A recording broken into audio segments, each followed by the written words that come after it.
Alright,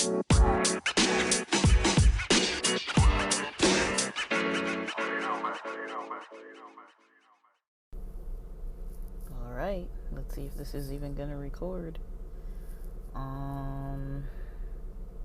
Where's my dang map?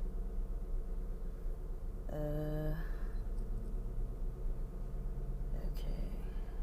So where's my map? There's my map. Am I recording? Yes, I'm recording. Okay, just gotta make sure everything's recording. Guys, this morning my recording deleted itself, so now I'm trying to be a little cautious. Alright. So let me back out this dang car and get going.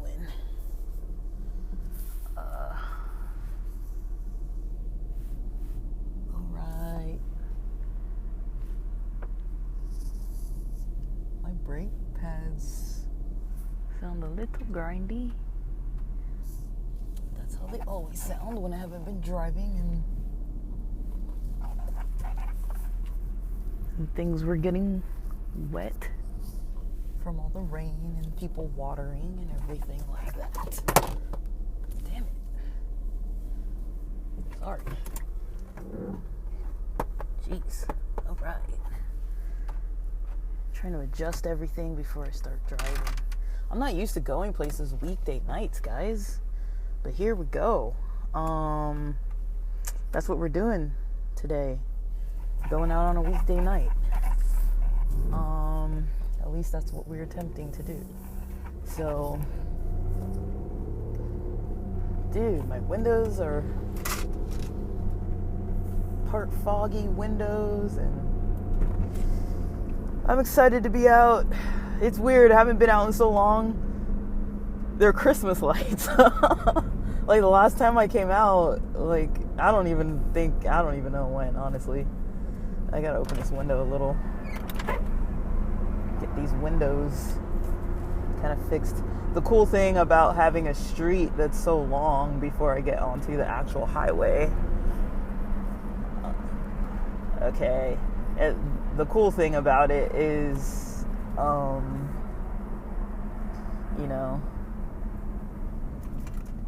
gives me plenty of time to situate my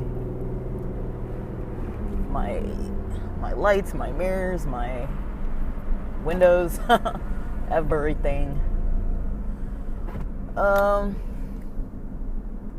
So I found out, so Flux is in Bellflower, it's not actually in Long Beach. I don't remember if Bellflower is technically Orange County, but I'm picking up somebody in Long Beach. So I got a 30-minute drive to their house, and then I thought I was just gonna leave from my place, honestly. That was the original plan, just leave from my house and then go meet them. But, they were like, do you want me to meet you, or do you want me to meet you there, or what? So I'm like, well, I don't really know who I'm waiting for, and I figure we don't get to hang so much, so let me just do the driving. I wanted to Uber. I looked at it. It was gonna be, I checked Uber and Lyft yesterday and today for the same time frames of when I would need to start heading directly to this bar club place. And I was gonna need to start heading there. It was basically gonna cost a lot of money. It was gonna be, I think the cheapest I saw was maybe $28 to $35 one way. And then I saw up to $90 something. I think depending when I looked, if I was gonna schedule in advance or schedule in advance, or not in advance. But yeah, if I was going to schedule in advance compared to just scheduling on the spot. So that happened. And yeah, so December is going to be a month filled with some activity. I haven't used the car too much, but that in itself can kind of be a little scary. Like, I'm not having problems with it, but I haven't been using it. So it's kind of like, okay, are there no problems because you're not using it and there's something wrong? Like, I'm not, like, the only thing I notice really is the brake pads. And I've had people check the car. Like, I've had the car seen, like, I'd say 3 times in the last, if you count May and June, the car got seen, like, twice in May, like, during May and June. Once in July when they were just, I think, what was happening? It just overheated or something, or there were some fluids bubbling out, because all I noticed was like steam coming out from under the hood, and I was like, that wasn't happening even before I took the car in. So I think what happened was the mechanic topped off a lot of the fluids, and lo and behold, the top off kind of started bubbling over. So and it was leaking a little bit. I don't know what it was leaking, but it certainly was leaking and then steaming. But it really wasn't a big deal. The car was driving fine other than that issue. It wasn't making noises or anything. But then in August, I had that alternator, not the actual alternator, but there was some specific piece that had to do with the alternator that I can't recall what it is at the moment. It was something I had never heard of before. And you know, this mechanic knows this car. Like, he's known it since I got it. He knows my folks. He's friends with my dad and my mom. So he's like the best mechanic I know. Shout out to Shoji's Mobile. Like, he's honest. Japanese owned family business. I believe his sons and his wife work at the shop sometimes, and it's at a mobile station. Very good work that they do. They're very nice people. You know, I've never had any problems with them. And he actually fixed my AC for free. I mean, it only worked for like a bit, but I mean, hey, he did it for free. And he tried to keep the bill for all the stuff that I needed repaired last time. He tried to keep it under $1,000, which was also very kind of him. And so, I see what's happening. We're not getting on the freeway. All right. So we're going to drive a little through the hood a bit. It's fine with me. I'm honestly just glad to be out of the freaking house and having plans for tonight. And it's been a while, but I don't work tomorrow till noon. And I'm just not used to going out in LA. Like, I just don't really do much in LA. Like, just because of this reason. It's like, just to get to one person's house, like 11 miles away, is like over 30 minutes. And then from that house to where we're going is close to another 30 minutes. And then who knows if parking's free, or if we're going to even find parking, or drive around forever looking for parking, or what. And then I'll recap you guys, but this is what's on my mind now.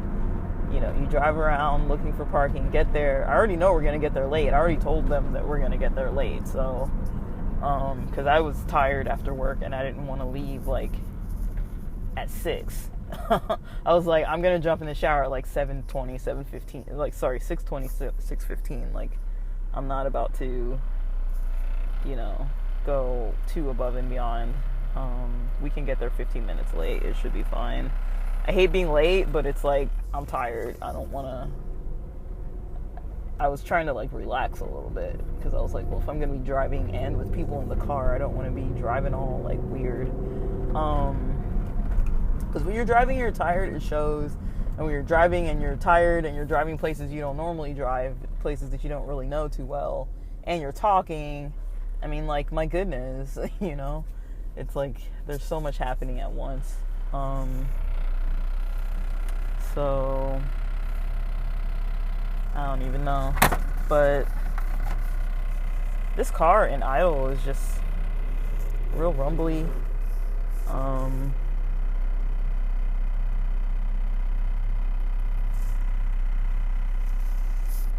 mean, we are riding pretty cold, but it's pretty rumbly. Yeah. So I don't really know, but and when I have my phone up on the dash, it's definitely rumbling. But yeah, I got my face mask, got wet wipes in the car. They're not like wet wipes, they're like sanitizing wet wipes. I don't know what else to call them. Got all kinds of stuff in here that doesn't fit any place. Just trying to make sure my stuff isn't like rolling all over the car. But yeah, this car, it's still got some work I need to do. I'm really getting bad at prioritizing spending on this car. I just don't prioritize it anymore, honestly. I prioritize it running, but otherwise it's hard for me to prioritize like working on it, like getting work done on stuff that's not super important. So for example, I'm pretty sure it was when the alternator went out that I started having some electrical issues. I've talked about it before, probably like a million times. So, gosh, finally all the slow people are out of the way. But yeah, I was mostly just kind of like not really wanting to get a whole load of stuff fixed, you know? Like, I mean, come on, I've already paid for like so much stuff to get repaired. But I would like the stereo to work, or at least the Bluetooth part of it. It's not really working. The last time it worked was when the alternator blew. So that, as well as the battery's pretty new.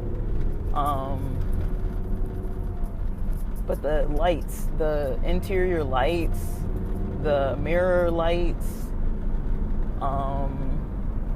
none of that stuff works. The power locks, they work-ish, but the that little clicker thing for the panic button and the door lock and unlock, you know, that button doesn't work anymore. So all that stuff that's connected just kind of doesn't work. Like, the power locks work from inside the car, but otherwise, like, I can lock and unlock from inside the car and the windows work, but when I take the key out of the ignition, I can no longer use the power locks anymore. And then it used to be that I could roll the windows up and down from the driver's side for like the first few seconds after the engine was shut off. So like, you know, so you wouldn't have to like put your keys back in the ignition and like, you know, use the battery. So am I going the right way? This map is like not helping. It's not telling me anything. So I hope we're still going the right way. I mean, the time is counting down. 17 more minutes. The time is counting down, so it must be working. I just don't see the blue line, so I don't really know what that's supposed to mean.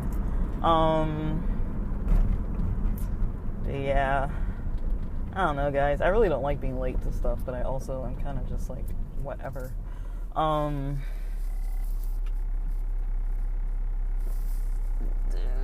Recenter. Alright, so when I recenter, it works. It's probably because I dropped the thing earlier. Yeah, I can tell I'm going to be pretty exhausted pretty early today. I'm wishing that weren't the case, but that's what happens when you work all day and then go out after work in LA, and you got to drive like halfway across the city and then back again. But yeah, working at noon tomorrow was definitely the best decision, considering that I'm pushing. This is a push for me. But I want to go. It's just, ideally, if I could have it my way, I would Uber to and from and, have a few drinks. Maybe a couple drinks or a few drinks. I'd probably have my usual, which is like a whiskey and Coke and a Corona. Or I'd have a couple whiskeys or one whiskey, or I think I'm staying away from the whiskey though. I'm staying away from the liquor, and I'll at most have less than one Corona. That's my comfort level if I'm driving at all. I ate a lot of food after work, so I had like 700 something calories worth of food. And I also ate breakfast and lunch, and a little snack. So I'm pretty caloried up, and I'll probably get a snack, maybe some fries or something simple. And I got my hand wet wipes and one for my friend in case we're sharing food or eating food or whatever. I prefer hand washing, but sometimes it's like bathrooms have lines, and then it's like, is it really cleaner? I don't really know. I debate, is it really cleaner using a bathroom when you have to like touch the door and touch, like I know how people do the whole like, use your foot or your elbow or whatever, and like don't touch the stuff to like dry your hands, and don't touch the door and all that. But it's like, is the hand soap really as sanitizing as the types of disinfectant hand wipes or antibacterial hand lotion? I mean, this is like a boring conversation, but also I wonder, because it's like, even though I feel like, go to the bathroom, wash your hands, I feel like the other antibacterial stuff is possibly stronger. I mean, I'm not a doctor, but I'm just saying, like, I feel like it's stronger. Even though I'm more comfortable with the hand washing, I feel like, if I have a wet wipe in my pocket that's sealed in the little envelope thingy, and then I take that out, and it's like the singles, not the ones that are even in the wet wipe type pack where you like pull out one at a time and then like reseal it. Like, I'm talking like the type of stuff you get almost like when you eat barbecue, that's like a wet nap, but it's like, instead of that, it's like a hand sanitizing type of wet nap, not just like to get the barbecue sauce off your hands, but to actually like sanitize your hands. So I feel like I'm more comfortable with that. And plus, you don't have to like go in the bathroom, or I feel like bathrooms are probably one of the dirtier places. And then like, when you think about it, like touching the chair to sit back down and touching the menu and all that kind of stuff, it's like, even if we don't touch the menus, it's like you're still touching a bunch of surfaces versus just having like something in your hand right there. I don't know. Boring conversation, I know, but that's kind of what I think about. Like, I haven't been out a lot in LA lately. I don't know if I'm gonna make a habit out of this. But I kind of know that I need to get out more. My energy is definitely taking a toll not getting out. Like I've mentioned before, in San Diego, it's so easy to go out. Like, I would have already been where I was going by now. and I would have probably taken an Uber for like $12 or less. Like, let's be real. Like, it's simple. But you know, I'm appreciative for the invite, and I'm gonna have a good time. But still, I'm not on my weekend energy. I'm not on my. I'm not gonna be having my turn up energy. I can't afford it. I can't afford a you know, about $120 worth of Ubering. I mean, if it was like New Year's Eve or like Christmas Eve, or like if my friends from San Diego were in town or something, like if it was like a crew of people I knew that were like local, and I wasn't like deciding on this kind of more last minute, then maybe I could have made that work. But I purchased some stuff this week. Like, I could afford the Ubers, but I shouldn't afford it, if that makes sense. Like, I'm not trying to, like, I just paid for those AFI tickets this week, finally. That was supposed to come out of my other paycheck, but my friend was just like never telling me how much they were going to cost. I think she was waiting to get cheaper tickets, so it went from like the 200, 300 range to them being the next day like 500 something, and then I think she got them down to like, I think it's $66.50 each or something. And so we did that, and then we're gonna see if we have other options, but so far we have those tickets. And so I don't really know like where else.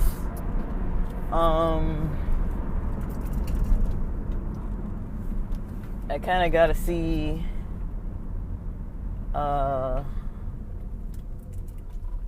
what the dealio is going to be. I've talked about it before, but I've got New Year's Eve concert tickets, festival tickets, and then I've got Sick New World tickets in May, and now AFI in March. That's not the order that I'm going in, but you know what I mean. So December, March, and May, and then I don't think I want to. I say this now. I don't think I want to buy any more tickets during snowboard season, because I should focus on the snowboarding. I shouldn't focus on spending all my money on concerts, as much as I would love to do that. Where are we? Where am I?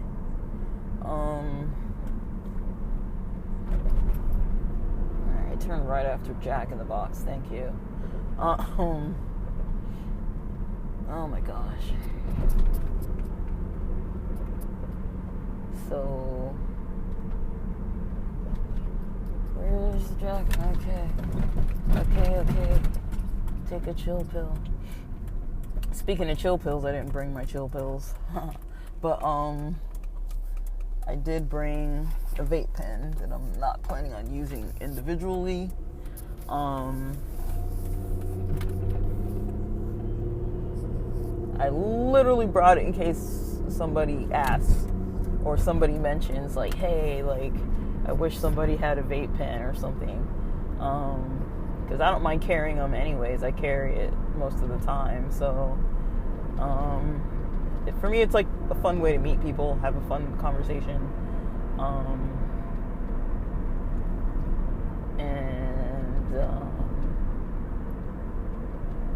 Yeah. Dude, I feel myself getting tired. I am tired. It's got a skunky scent. I don't think it was the dispensary we just passed either. Alright.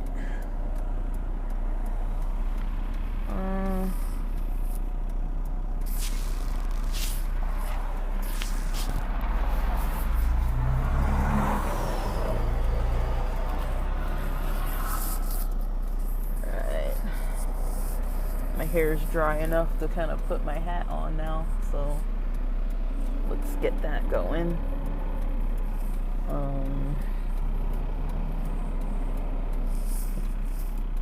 Alright. I'm kind of ready to be there already. Goodness.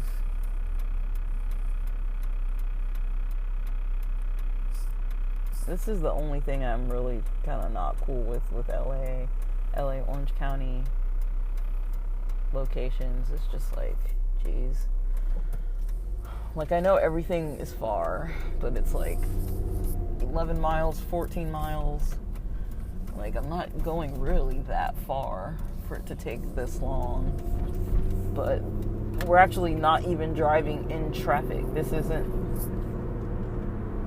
traffic. It's just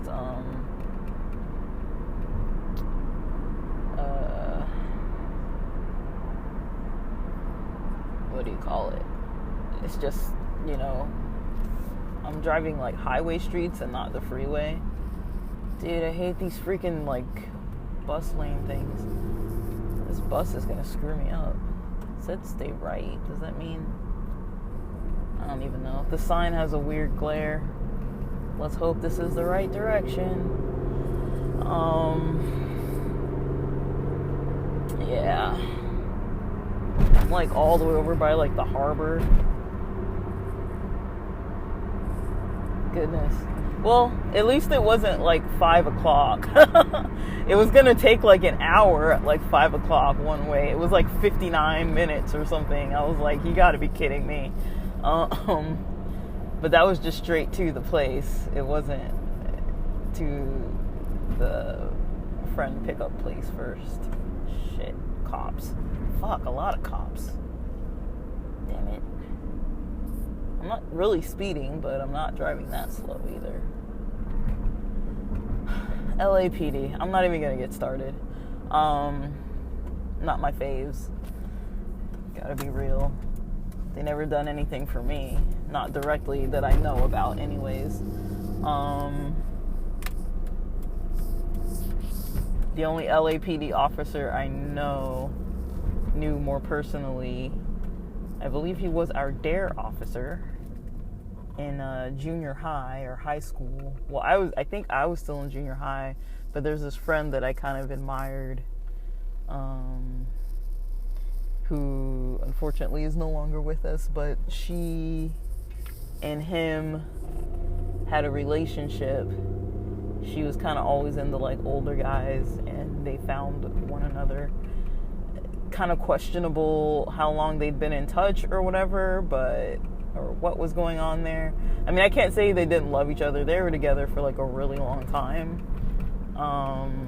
But yeah, I'm not really gonna go too much into that history, but yeah, I really admired that friend. But yeah, it's not like I hung out with the officer or anything. I just knew about him because he used to come to our school all the time when we were like literally, I mean, my school only went up to 10th grade, and so I knew him from at least before 10th grade, and she was a year ahead of me in school, so I think we're like the same age, but she was like a year ahead of me, and so yeah, I don't know if I had like a crush on her or not. I think it was kind of like I admired her, but yeah. Alright, I'm like 3 minutes away, so I'm gonna get off here, and with that, thank you for listening.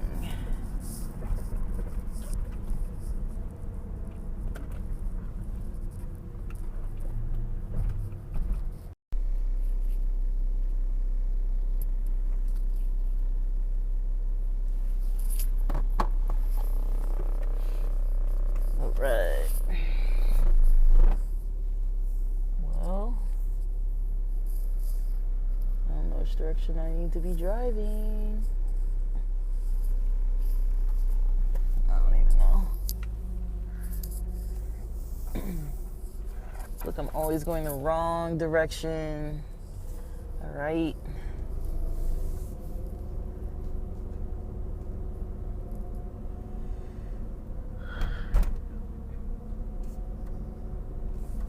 I made it in and out alive of this event. So, Taco Tuesday at Flux in Bellflower. thought it was Long Beach, but it's Bellflower. But I'm telling you, it is good food. So we got there probably like almost 30 minutes late, but only one person was there at that point. She was cool. I met her and her partner. Her partner was really cool. Mostly talked to the partner because other people were waiting after a while for tacos. They got $5 margaritas. It was a good time. Good music, good DJ, kind of chill. You know, for Taco Tuesday, it was pretty chill. I wish it was a little closer. But it's not like too nearby me. But it's a pretty nice environment. So I was enjoying myself. Got to socialize a little bit, so that was fun. I was with one of my friends, and then they had friends too from work. Mostly work talk, but everybody seems like they work really hard. And yeah, it's kind of interesting too, because like I'm so used to talking about work. Not used to, like I don't usually talk a lot about work, but you know, people always want to ask you what you do for work. And I'm so used to talking about work with people that want to talk about it that I'm kind of wondering how it's going to be when I switch jobs, talking about what I'm going to be doing next, because it's kind of more interesting talking about kind of my current job. I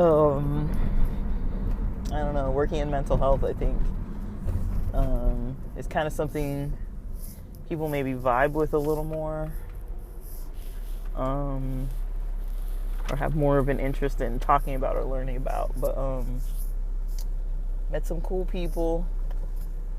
I'm kind of tired, that's the only thing. The food didn't come till like a little after 10 p.m. Our table started getting their food like probably like 10:10, 10:30, and we just left at like 11. So tacos were good. I had some shrimp tacos, some chicken tacos, some little bit of nachos, some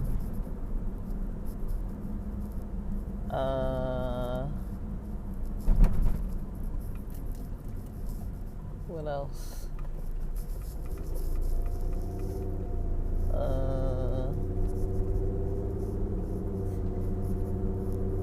little bit of a quesadilla. But yeah, there was a whole lot of food.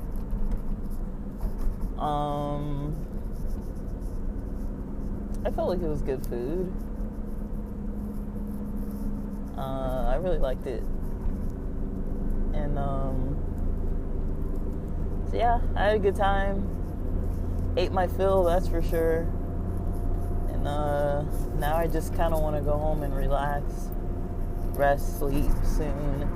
I might stay up a little bit, maybe till like 2, just because I don't work till noon, so I might stay up late. But I don't know.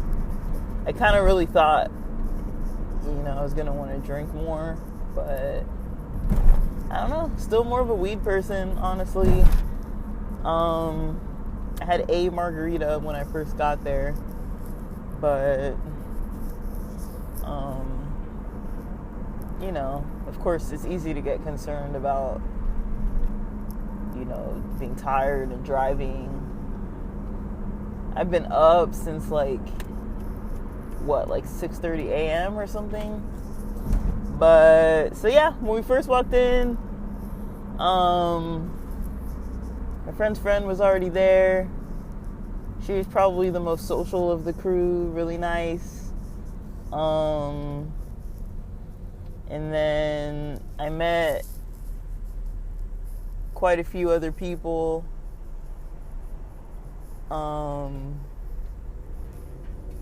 So there was her.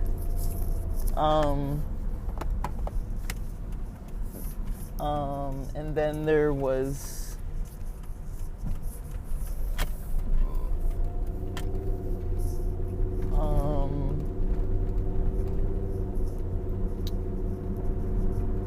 my friend and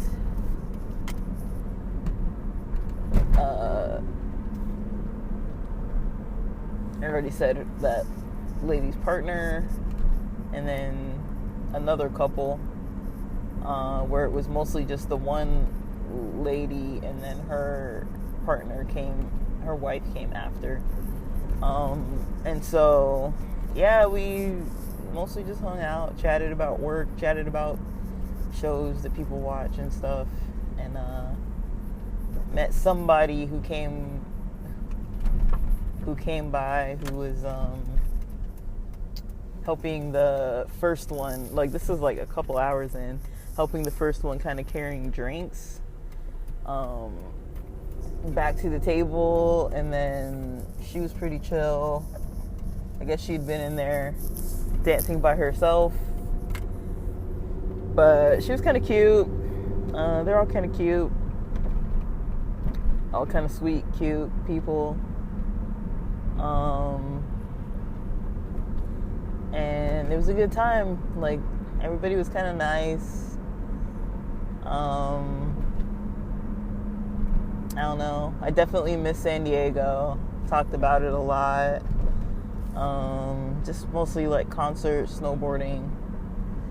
Like, if people want to know what I get up to, that's kind of the only thing I really have to say about stuff that I enjoy doing, and that, I'm, saving up for a down payment, and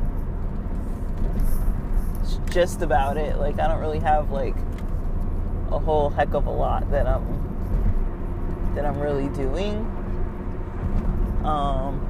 Like, I'm working hard, but I don't really have a whole lot more that I'm doing. But yeah, I had fun. It was a good time, definitely worth it.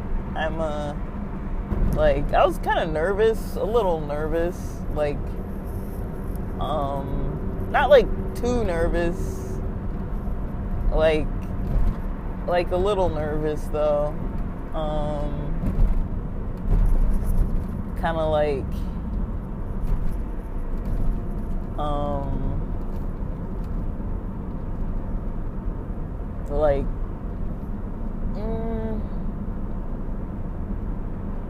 I wasn't like, there wasn't anything really specific. It's just like meeting new people, and like there's a lot, like it's a high stimulation environment, just like the music, and then the people all around, and then like not being like fully in a sober mind, and then trying to like, read the situations and stuff. Like, it's hard for me to just like relax into it and just be like just totally relaxed, I find that to be a little bit difficult sometimes. So yeah, it's not like that hard to a point where I'm like suffering or like struggling or like wanting to leave. Like, it's kind of like more like an excitement that translates to like a little bit of a nervousness, but I would say that it's more of like excitement. So I was just excited to be out of the house and around some new different people, but I kind of get like a bit of a nervous energy. Like I can be kind of calm, but like I feel like I would have been calmer if I was like stoned and like had Ubered. either one or the other. Like, if I had Ubered and I was, like, maybe drinking more or stoned, I would have probably been a little more chill. But I was mostly on my natural self. Like, but it was nice. Like, I don't really go to a whole lot of, like, LA gay bars. Like I said, I don't really remember if Bellflower is Orange County or LA, but it's not far from Long Beach. But I had a really good time. Definitely glad that I went. Definitely had fun. Definitely met some cool queer women. Had some cool conversations about coming out, or not really so much coming out, but more so like early childhood age, like when we were children, early ages of like having crushes on people, but still not really fully knowing that, you know, that you're gay, and then like having a crush on somebody and like not really having representation to even be like, oh, I know what this is. Just kind of like assuming that you're straight, but then like your life isn't really aligning like everyone else's seems to be. Because that was more my situation, where it was like, well, my life isn't really like going exactly like everyone else's. Like, all my friends are like really into these boys, and I'm like, I have fun with them when we play like soccer and basketball, but I'm like not trying to like date them or want to marry somebody or whatever. Like, I was never really like into it like that. And then also, you know, people talking about like, you know, when they were a kid and like different crushes that they had, like their swim teacher, or like, you know, maybe one of their parents' friends that they would have over, or something like that, where it was like people that you'd have like crushes on that you didn't really understand, like that's what that was. Just like, why do I want this person to come over to my house? And I, you know, or like one person was saying like in second grade they were like going around on the playground with a girl that was their age, and like, you know, holding hands and talking on the phone every single day, calling each other. Like, this is young, like second grade, and having all these like feelings, and, you know, but still not even knowing. And then how religion kind of plays a role too. So these are all topics I kind of want to get more into, even though, you know, yeah, but how religion kind of plays a role too.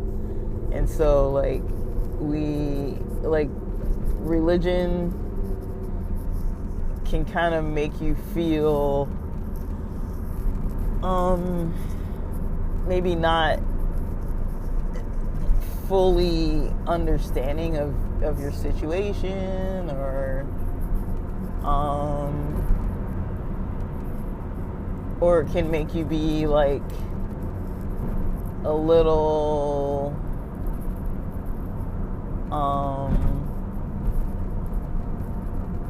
like you might not understand your situation, or you might not be too like aware really that that's what's happening, that you're gay, and really like generationally, you know, the representation. Like, I feel like we weren't necessarily a generation where for our whole like youth and coming of age and like early adult days and early career phases and early education phases and stuff like that, like we weren't really at an age where it was necessarily too looked down upon to be an LGBT person, especially if you lived in a major city. It was like, you know, depending on your social circles, like there was a lot more like acceptance just in general. You know, people growing up in like the Bay Area and Oakland and LA and places like that, it's kind of like, okay, there's a little more flexibility to be gay, but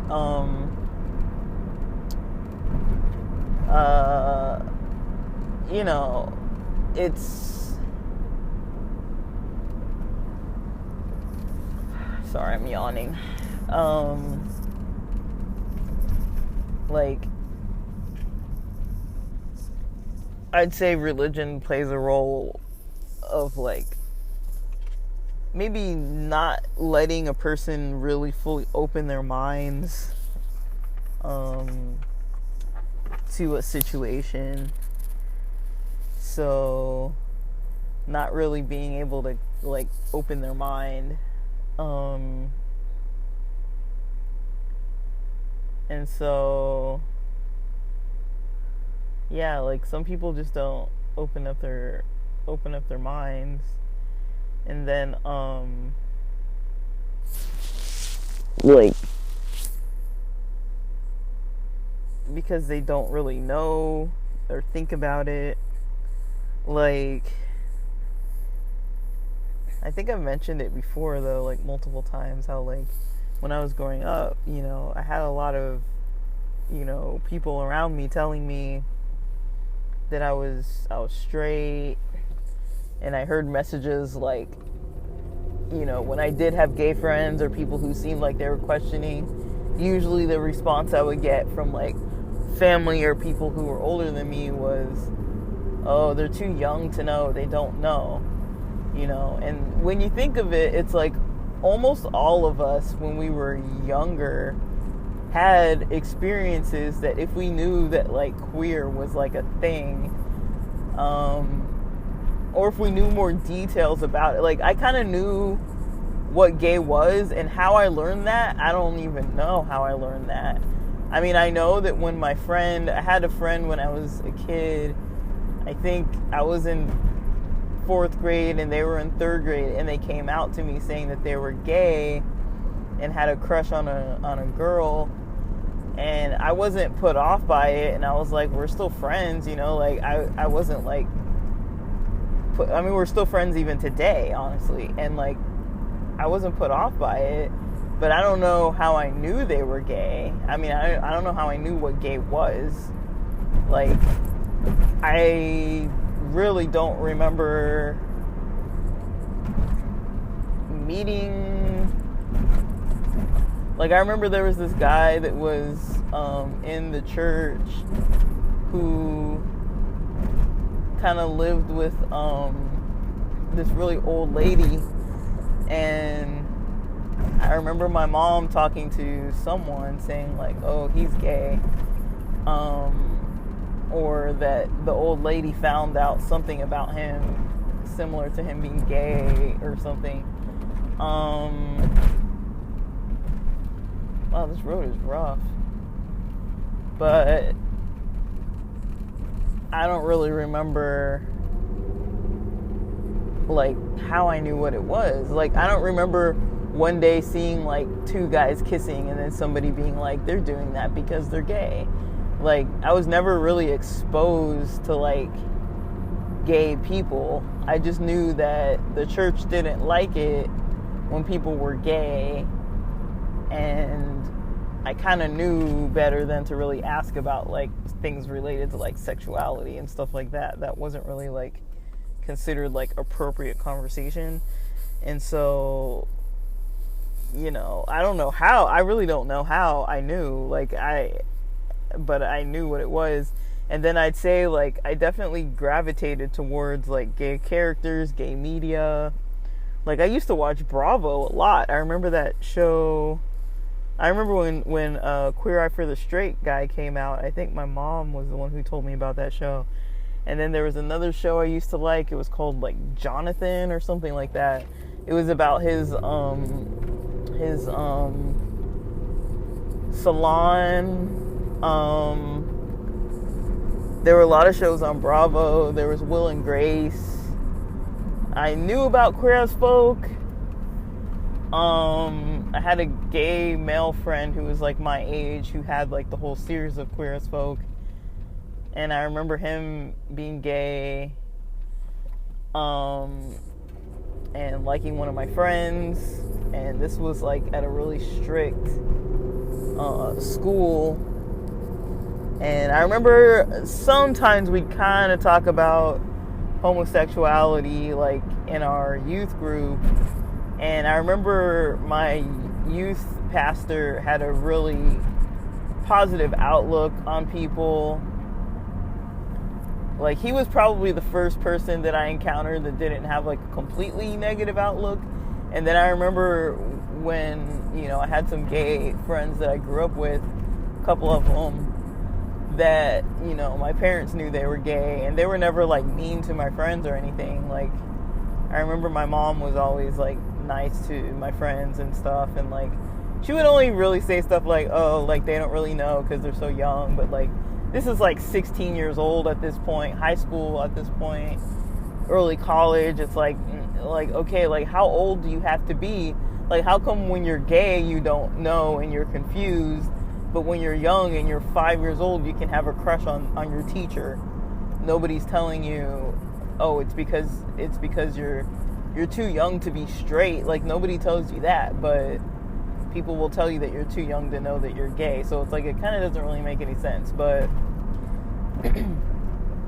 like, yeah, just talking about like our generation, it's kind of like, I feel like those experiences, like there's definitely the discrimination, there's definitely like, you know, fully not the rights and everything, but I feel like our generation is the one who made, you know, social media like popular, like Facebook and Instagram and TikTok and all these things.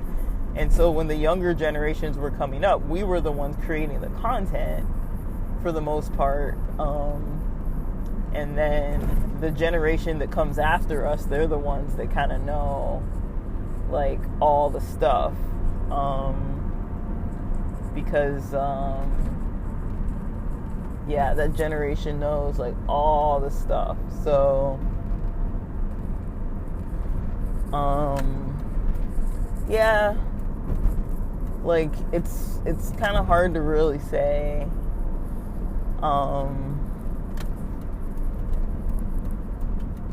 But yeah, like I would say it's fine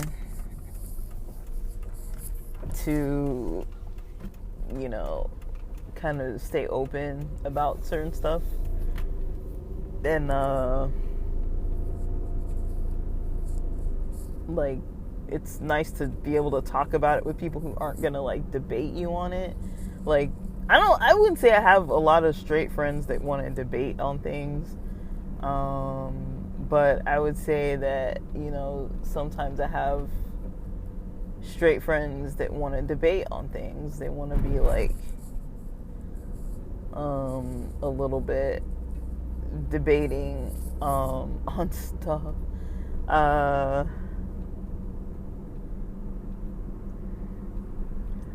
Yeah. Not most of them. I'm only talking about like maybe a couple people, 2-3 people,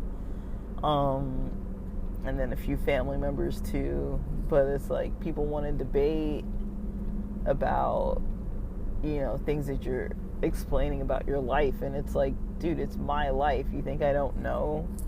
Like, I'm almost 40 years old and you're gonna tell me I'm too young or that I don't really know? It's like, no, I know, bro. You know. So, but yeah, overall I had a really good time. That was kind of my favorite part of the conversation, was kind of talking about, you know, just kind of chit-chatting with gay people about gay stuff, really. Like, had a good time doing it.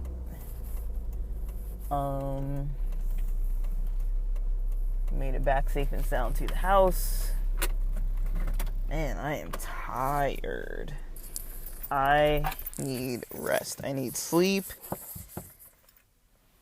I need to just unwind. I might keep watching The Real L Word, but I do just need to kind of unwind though for the night. And with that, thanks for listening. You